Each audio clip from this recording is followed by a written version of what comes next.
What's up, guys? Welcome back to another video. Today, how sharp is your intuition? I'm going to go over 3 points, 3 ways of checking your intuition, and I would say that if you're lacking in any of these 3 things, then you are not really using your intuition to the capacity that you need to judge for yourself what is true, what is false, what is right, what is wrong. Okay? But first I'm going to define intuition, or at least try to, because it is quite a slippery term, because there's so much overlap and confusion with emotion. So what is the difference between emotion and intuition? Well, they actually couldn't be more different. All right. Immanuel Kant, philosopher, talked about the difference between inclination and rationality. That the difference between mere animals and human beings is that animals can merely act on their natural inclinations, on their survival instincts, things like that.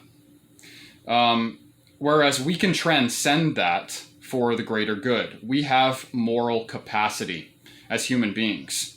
And there is a necessary rational component to that mode of judgment. And so we can't look at the EQ spectrum, for example, the emotional intelligence quotient, to look at the difference between animals and humans on sort of the same spectrum of emotion, using emotion as the common denominator for all of us, judging us all on the same spectrum, and then saying, well, we're just more moral than cats and dogs because we have more emotional capacity. No, we're different types of beings. We're beings of a different sort. We have rational tools that we can use, again, to transcend our emotional impulses. And that really is all emotion is an impulse. It's a biological reaction to external stimuli. Okay? The environment, something happens in our environment, and then we react to it. But, as the Stoics tell us, we can meditate on that. We can contemplate our natural reactions to things and overcome them. Maybe put emotions on the back burner when it's needed and deal with them later so that we can deal with the task at hand.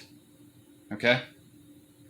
Empathy is really the same thing. It's just emotion. It's a state of being emotional, right? Someone who is highly empathetic has a hard time being more rational than emotional because they're what Kant calls a more sympathetic being, right? But that doesn't mean that they can't learn the tools of the Stoics, in controlling their emotions and formulating and acting from principle, moral principle, rather than our mere emotional reactions, right? So there's always an improvement to be made. Empathy is just a state of emotional reaction. Compassion, to contrast, compassion is something that we can develop, that we can cultivate, that we should cultivate because it has a rational component to it. It involves having rational moral principles, right? So anyway, the differences between intuition and feeling, emotion couldn't be more clear, really, when you think about it. Emotion is just our instinctual way of reacting to our environment. And some people are more emotional than others. That doesn't make the less emotional people worse people. That would be ridiculous, right? Intuition, to contrast, is our innate spiritual compass. It's our innate sense for what is right and wrong, true and false. And in the media, in entertainment, in consumerism, and advertising, there are all of these things that are really meant to play on our emotions and get us to react emotionally and to use our empathy against ourselves and to make bad decisions on the basis of emotional reactions that we have to those advertisements or those statements. Okay? and to not really think for ourselves. And there's a basic logical fallacy in that. It's called appeal to pity. All right? If you use someone's pity, someone's emotion against them in argument, and use that as a tool against them to try to convince them that you're right and they're wrong, well, that's bad reasoning. It has no how they feel about what you're saying has no basis in what you're saying, right? It's a non sequitur. So, lots of differences between emotion and intuition. But anyway, here are the three points that I want to go over that you can use to check how sharp your intuition actually is. First of all, who is your authority in thinking? Is it you or is it someone else? So I already just discussed briefly about all the distractions in this information age. Our intuition is being repressed, and they're out of convenience, mere convenience. They want you to just take their word for it, and not think for yourself. Leave the thinking to the authorities, the experts, right? But at the end of the day, no one can do your thinking for you, right? You are a rational, moral, spiritual being. You have to have a grounding of principles that you live by. You have to exercise your own intuition in every case, every time you're presented with new information, right?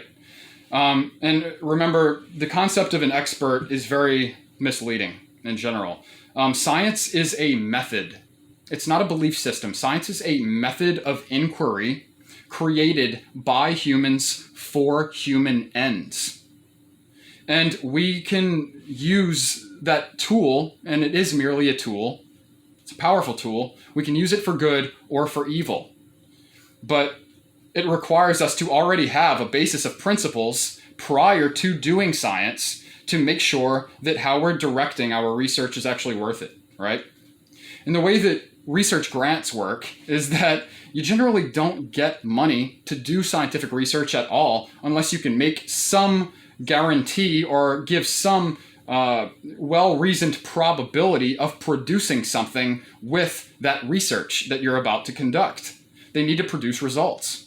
So when you're reading a scientific paper, and once you develop some of these things that I'm going through today, and I have resources for all this, and there are other resources as well, but when you're reading through a scientific paper, there are indicators, little red flags that can pop out at you to tell you, well, what are they leaving out? It seems like they're leaving out something. How is this research actually being directed? What is the goal of the research, right? It should be in the abstract, but it's not always clearly stated. Because we are human beings, we have our own goals, right? And to put goals ahead of truth is going to produce bad science every time, okay? So keep that in mind when you're actually reading scientific paper or any article about a scientific finding, right? So moving on. Second, you want to have a basic knowledge of philosophical tools at your disposal. You need to know the difference between deductive and inductive reasoning. You have to know something about logical fallacies and really have like an innate, a sort of well-developed sense for bad reasoning. And you need to not invert logic, right? So the difference between deductive and inductive reasoning is that deductive reasoning is things like logic and mathematics, even 1 + 1 = 2, It's abstract knowledge. It's true sort of in and of itself. Without regard for our experience of 1 + 1 = 2, 1 + 1 = 2, whether we like it or not, And same goes for logic. You have an assumption, if S, then P, and then given S, you can deduce P. And you can insert anything for S, anything for P, and what you're going to have is a valid argument if you follow that logical form, modus ponens. Now, whether or not it's true depends on the actual information, but that takes some sharpening of your intuition to decide for yourself. You have to think for yourself. And sometimes you just know something, you know? Having an emotion is just about feeling something, but having an intuition is about knowing without being able to explain it a lot of times, you know?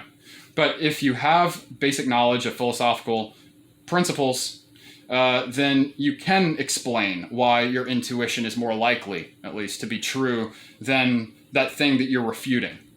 We can't always know it's true, but we can figure out if something is false if we have the tools of logic and the tools of science as well. Science is really in the process of proving its own hypotheses false or collecting data, right?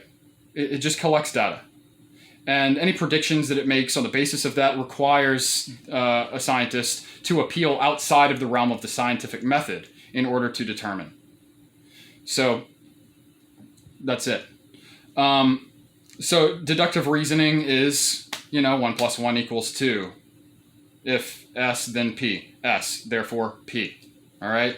Inductive reasoning is really what science does. It takes empirical evidence, our experience of something, and it sort of makes a prediction, on the basis of that. But it's never conclusive. It's never as conclusive as a deductive logical proof.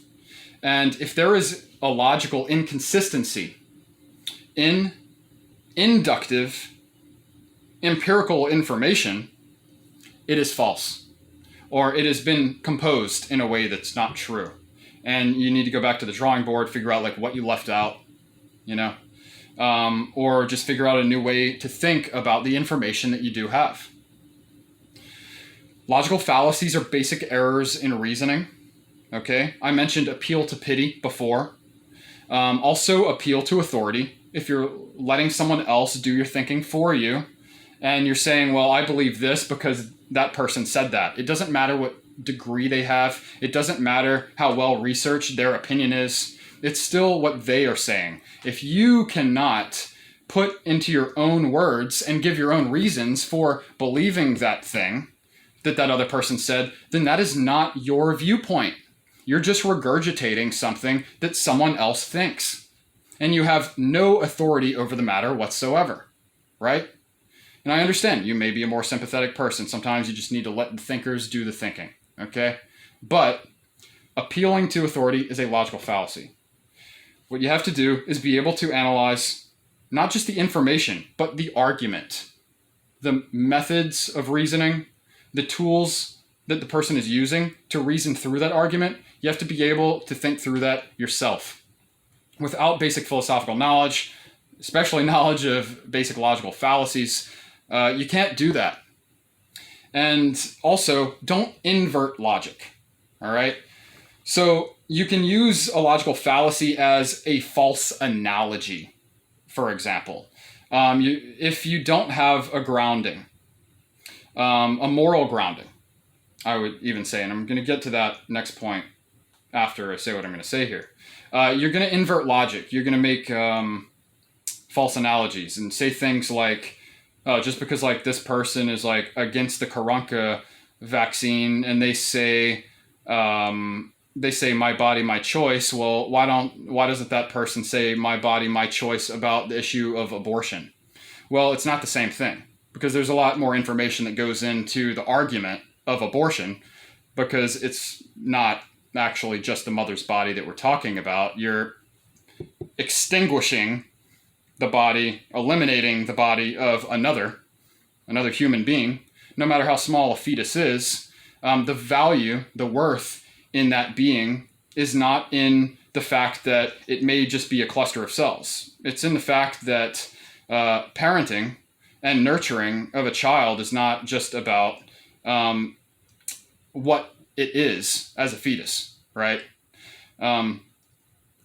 Your job as a parent is to nurture a human, that human, into a person who can think for themselves, do the things that I'm talking about doing right now, decide for themselves about what is right, what is wrong, what is true, what is false, and to be able to live on a good moral grounding and live a good life, So the value in what you're getting rid of in the case of abortion is about potential. And potential is real because potential is really what motivates any of us to do anything. The fact that life can be better, things can get better, that's what keeps a lot of us going, you know? So anyway, that's a false analogy, the my body, my choice thing. It doesn't apply to both. It only applies to, say, in that case, the vaccine situation. Anyway, we're not talking about that. So don't invert logic. The third point is you have to have a moral basis, okay? Before you dig into the data, the information, and really use your intuition, well, your intuition has to be grounded somehow, right? In a set of moral principles. It's not just about achieving a goal that the person funding the research wants you to achieve in conducting this research. No.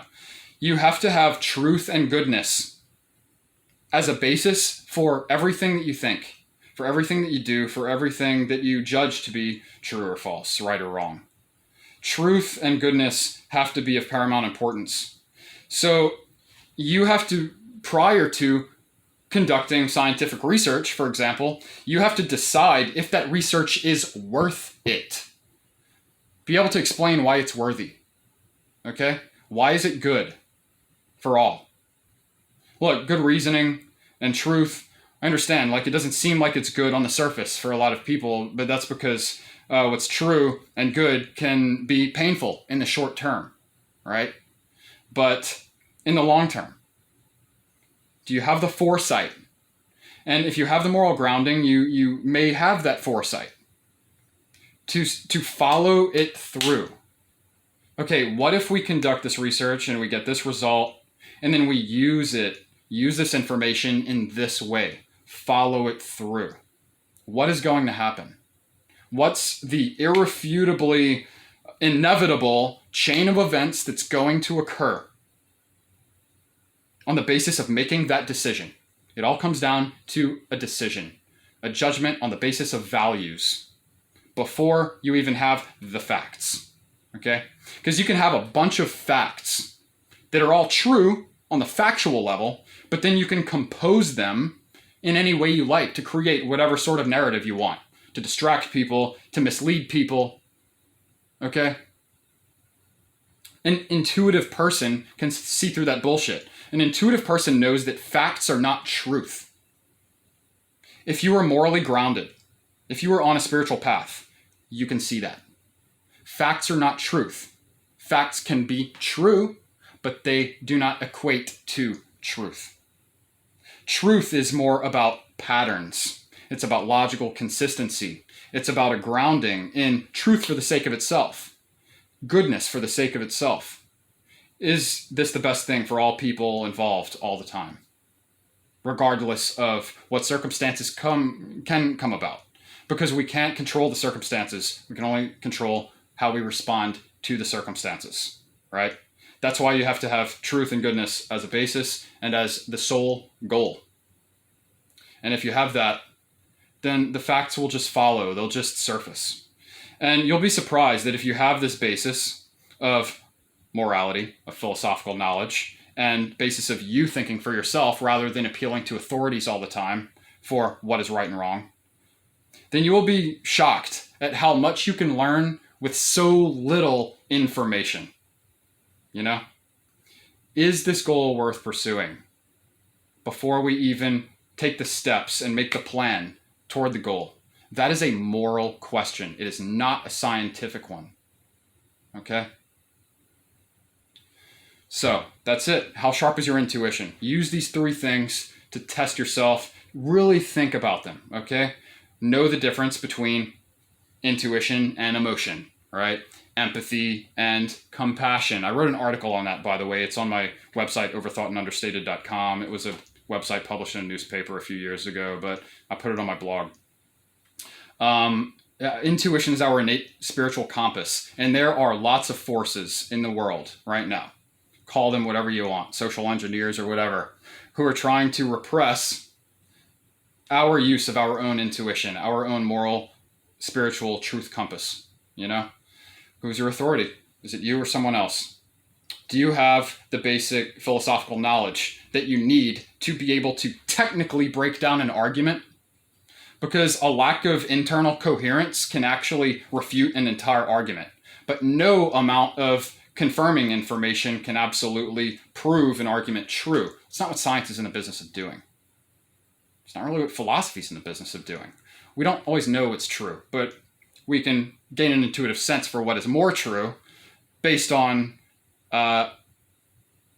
refuting arguments with these philosophical tools, right? And do you have a moral basis? What is your basis for answering the question, is goal X worth it? Well, how do you judge whether something's worth it or not? That comes down to moral judgment.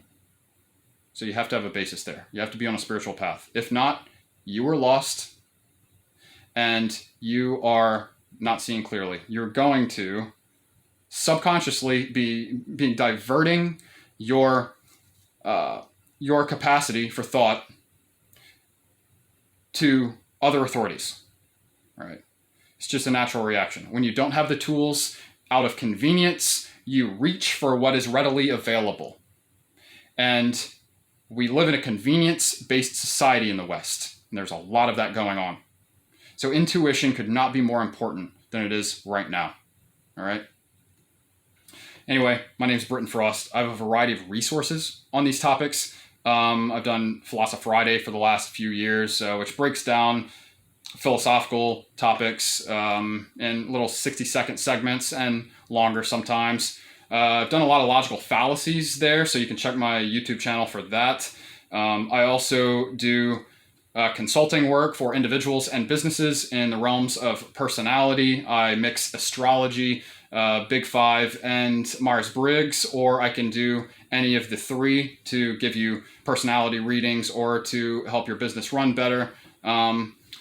And also I do some coaching for men on emotional and sexual competence, which is kind of a new thing that I'm getting started right now, and basically kind of perfecting or revitalizing masculinity through emotional and sexual competence. So find my resources here, and there's lots of more information about all of this stuff on YouTube. Just if you are on a true truth path, then you're going to naturally seek out good information. So try to nail down these 3 points. Be your own center of thinking, gain some basic philosophical knowledge, and create a moral basis for yourself, or find the right moral basis that ultimately is consistent among all of us who are on a good spiritual path, I think.